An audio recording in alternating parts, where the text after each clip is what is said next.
Muito obrigada, Sr. Presidente. Muito obrigada, Srs. Deputados. Eu vou começar por a Sra. Deputada Berta Cabral colocou-me algumas questões que em boa parte já tinham sido colocadas pela Sra. Deputada Patrícia Fonseca, mas deixe-me, com toda a amizade que lhe tenho, todo o respeito que lhe tenho, deixe-me dizer uma coisa. Eu, quando iniciei funções e consciente que a extensão da plataforma continental é um dos projetos mais importantes e mais estratégicos do nosso país, pedi às Forças Armadas, nomeadamente à Marinha, que me fossem fornecidos os resultados dos estudos que a senhora deputada, enquanto Secretária de Estado, tivesse determinado, no sentido da supervisão e da defesa das áreas de soberania e jurisdição nacional do passado e do futuro. E lamentavelmente disseram que a senhora deputada não tinha determinado nenhum estudo neste sentido. Mas, enfim, eu percebo que provavelmente não terá tido tempo. Eu perguntei diretamente ao chefe, depois exatamente, é isso que eu lhe digo, Sra. Deputada, não brinco com coisas sérias. A resposta séria é a que eu dei ali à Sra. Deputada Patrícia Fonseca, que percebeu exatamente aquilo que eu disse, pelo menos não reagiu, que estão a ser feitos o reforço de meios, por um lado, e que, por outro lado, pois na ótica dos Açores, terá que perguntar ao Governo Regional dos Açores. Eu estou-lhe a falar na ótica nacional, do Governo da República, e na ótica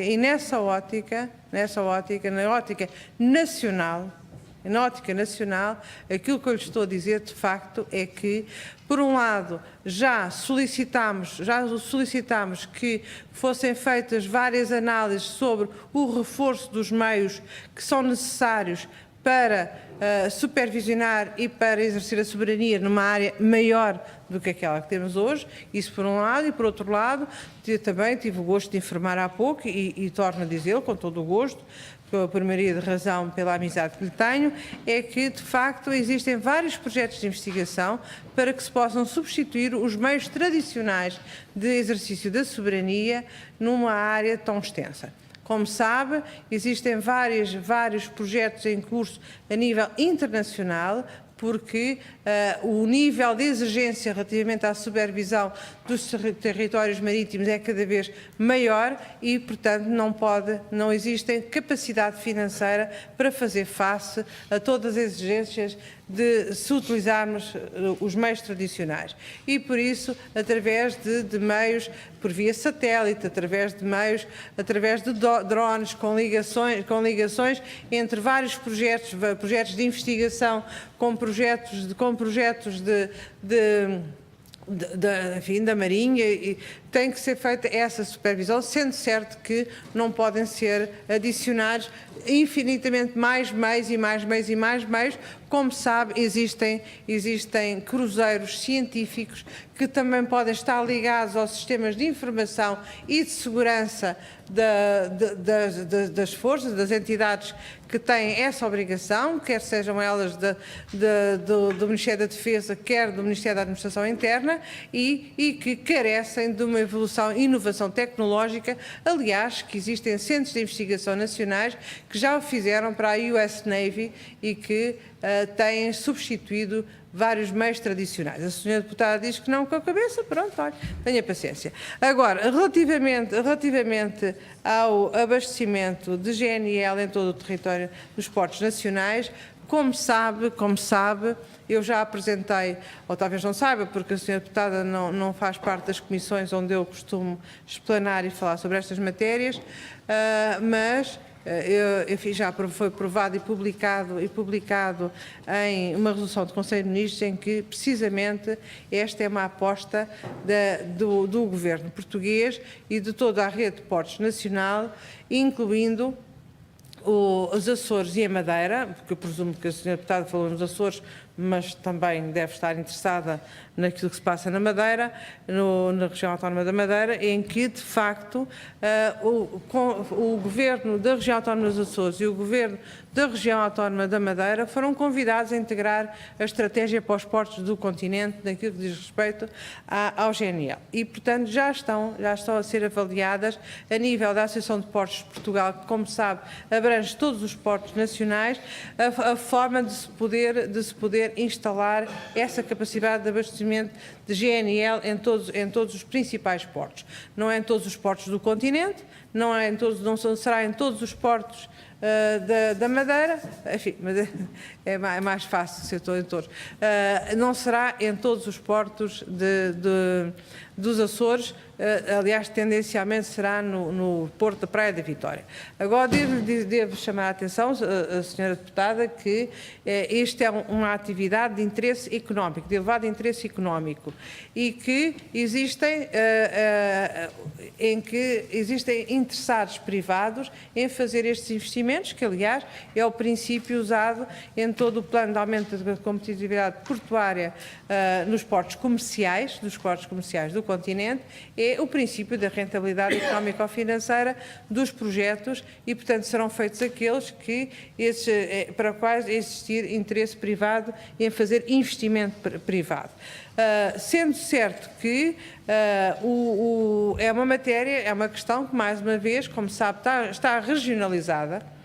Os portos é uma matéria da competência das regiões autónomas e, como tal, eu não lhe posso responder sobre quais são as ações em concreto e a sua calendarização relativamente àquilo que seja da competência do Governo da região autónoma da Madeira e do Governo da região autónoma dos Açores. Aliás, na estratégia que foi apresentada publicamente e que a Comissão da Economia e a Comissão do Mar, julgo que terão cópias dessas apresentações, tanto quanto me lembro, foram enviadas, está lá, de facto, a ligação àquilo que é... eu não tinha ouvido o ruído, mas o Sr. Secretário de Estado ouviu e chamou-me a atenção e eu não pude disfarçar, fazer de conta que não era comigo. Mas estava em silêncio. Mas enfim, peço imensa desculpa, espero que não se repita. Mas era outro membro do Governo que está fora do país que estava a tentar falar-me, mas peço muita desculpa por isso. Mas, de qualquer forma, fazendo aqui, retomando a linha onde eu ia, o abastecimento GNL é uma prioridade e, portanto, na medida em que nós consigamos encontrar apoios financeiros, que é possível através da inovação, ainda é possível encontrar apoios para esta matéria e, por isso, esses apoios serão canalizados preferencialmente para a região autónoma dos Açores, onde a rentabilidade económica dos portos é substancialmente inferior à rentabilidade dos portos comerciais do continente. Relativamente à questão do POSEI que colocou, é uma questão que naturalmente em primeira mão cabe às regiões autónomas analisar e propor ao Governo da República. E que por isso... se a doutora não se importar, e por isso será avaliado em conjunto por todas as áreas, sendo que, do ponto de vista setorial, o Ministério do Mar não se irá opor a esta matéria. Aliás, devo dizer que a primeira coisa que nós fizemos quando no primeiro trimestre de governação do 21º Governo Constitucional, nós pagamos exatamente à região autónoma dos Açores todas as compensações devidas e que estavam em atraso de 2014 e 2015 e, portanto, é uma prioridade que nós atribuímos aos Açores, atribuímos nesta área às regiões autónomas, aos Açores e à Madeira também, com certeza, em pé de igualdade, na medida de proporção da dimensão das questões e que ou através de atos que dependem de uma portaria minha. Foi o que eu fiz. Que se promoveu o pagamento imediato de tudo quanto estava em atraso, ou através de uma definição de regras a montante, é algo que compete, de facto, a uma apreciação global do Governo da República, em função das propostas em concreto que seja feita pelo Governo da região autónoma. Relativamente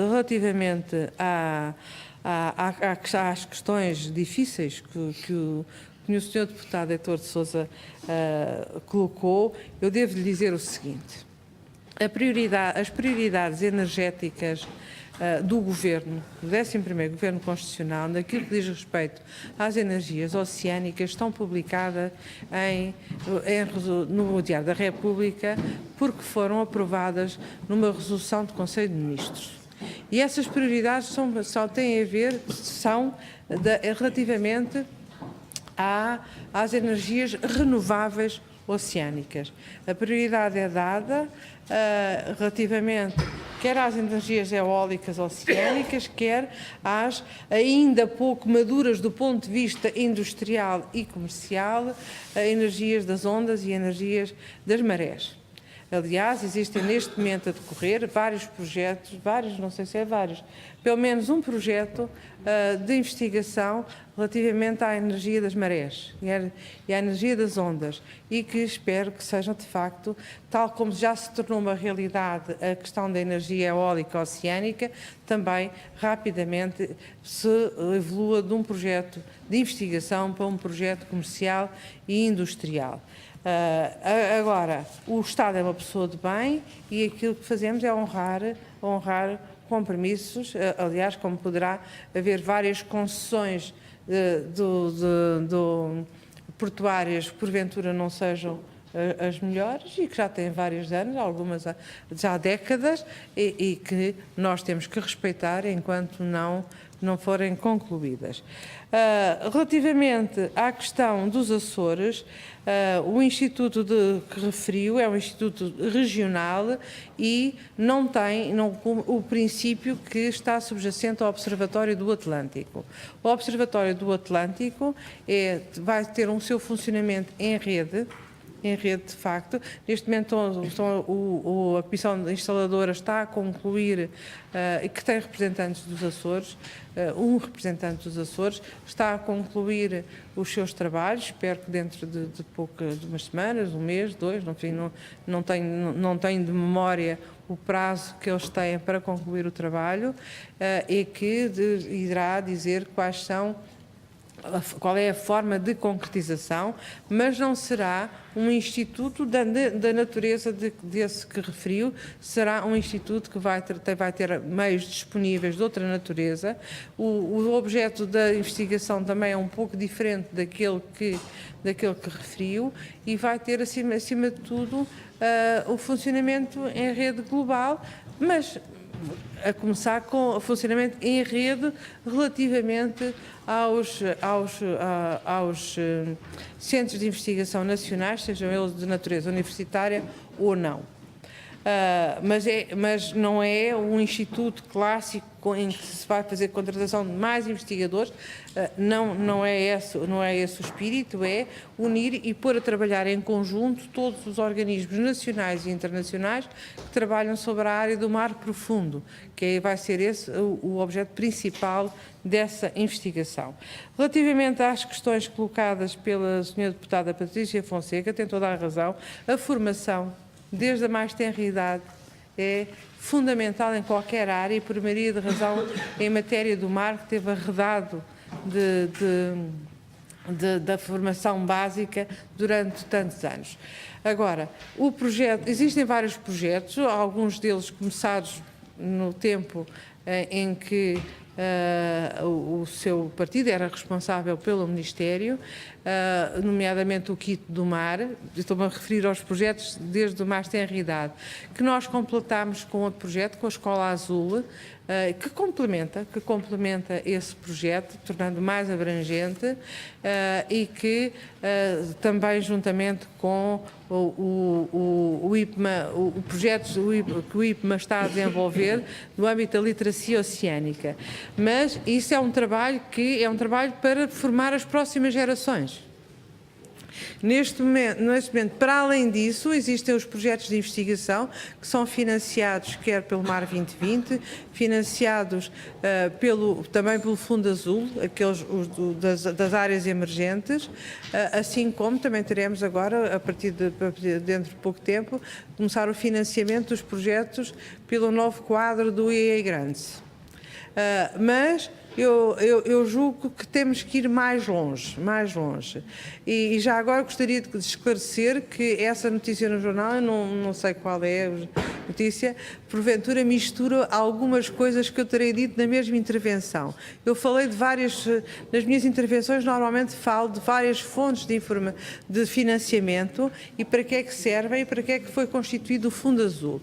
Entendo que o Fundo Azul, e temos vindo a desafiar outros países da União Europeia e outras instituições internacionais para que possam haver também aqui uma network relativamente a fundos dessa natureza e, portanto, o nosso Fundo Azul, precisamente porque é pioneiro nestas matérias, pode inspirar a criação de outros fundos noutros países e que possam funcionar em rede relativamente ao nosso fundo, podendo ambicionar a que exista financiamento de projetos que não sejam só projetos nacionais em território português, mas que sejam projetos mais abrangentes e que possam envolver vários países. Mas existe uma outra área, que não sei se a senhora deputada estava a referir a isso ou não, mas eu julgo que também é muito importante, e julgo que sim que estaria a referir, que tem a ver com a formação profissional. Nós temos neste momento algum déficit. Por um lado, temos déficit de emprego e que eu julgo que o diploma da Marinha Mercante vai ajudar a que se criem mais postos de trabalho e, portanto, oportunidades para que se possa ressurgir os empregos marítimos, para além das pescas e da estiva, e que possam ressurgir interesse. Agora, para haver interesse tem que haver formação, não só a nível superior, que já existe na Escola Náutica e na Escola Naval, mas que possam também existir cursos intermédios e, portanto, também já foi feito o desafio à Escola Náutica para que possa ver em que medida é que, juntamente com o formar, possa fazer formação a outros níveis intermédios, sejam eles sobre enfim, mestres de embarcações de pesca ou sem ser de pesca e outro tipo de formação. Julgo que é extremamente importante, assim como a um outro nível que por vezes é muito que enfim, normalmente é esquecido, que tem a ver com a adaptação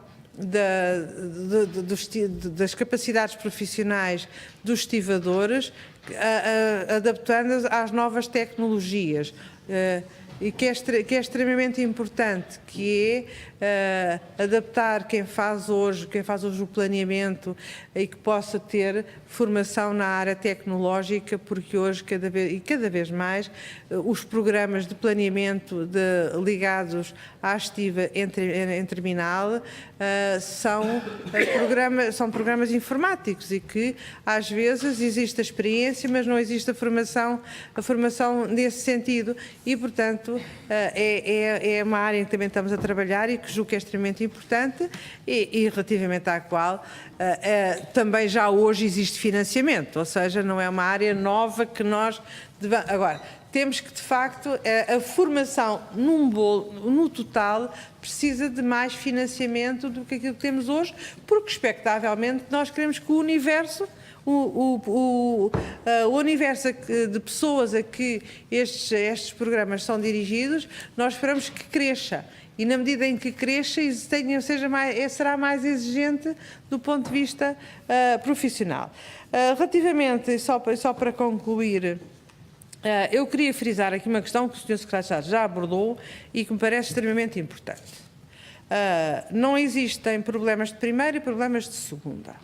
os pescadores e a pesca e as capturas são áreas que nos merecem, que eu acho que são, para todos nós, não estou a dizer que é só para o Governo, para todos nós merecem toda a importância do mundo. É de facto uma atividade tradicional, é uma atividade que eu costumo dizer que, para além de uma questão económica, é também uma questão social, portanto, tem a ver com as comunidades pescatórias, tem a ver com um modo de vida, tem a ver com tradições, tem a ver com tudo aquilo que nós queremos preservar e que nos cria uma obrigação acrescida relativamente a isso. E por isso mereceu toda a prioridade, logo no início da governação. Agora entramos em velocidade de cruzeiro e faz com que nós tenhamos um acompanhamento relativamente a essa matéria que é extremamente importante. Agora, há aqui uma questão que nunca pode ser posta em causa, que é a preservação ambiental. E, portanto, nós não podemos pôr nunca em confronto, nem podemos cair na tentação de pôr em confronto aquilo que é a preservação das espécies e aquilo que é as necessidades de capturas para manter a sustentabilidade financeira e económica dos pescadores. São as duas coisas igualmente importantes. É que nós, a capacidade financeira e económica dos pescadores, nós podemos arranjar meios alternativos para a suportar durante um determinado período de tempo. Agora, a preservação das espécies é a preservação da pesca a médio e longo prazo e, por isso, nós nunca podemos pôr as coisas em confronto. E se tivermos que baixar o nível de capturas para aumentar uma determinada espécie, teremos que o fazer, com compensações, tendo um maior rigor no acompanhamento científico destas matérias, mas nunca esquecendo que, efetivamente, mesmo que seja a pesca, mesmo que seja uma atividade tradicional, não pode pôr em causa, de facto, a preservação ambiental, isto é, a preservação das espécies, porque é a única forma de haver pesca no futuro. Muito obrigada, Sr. Presidente.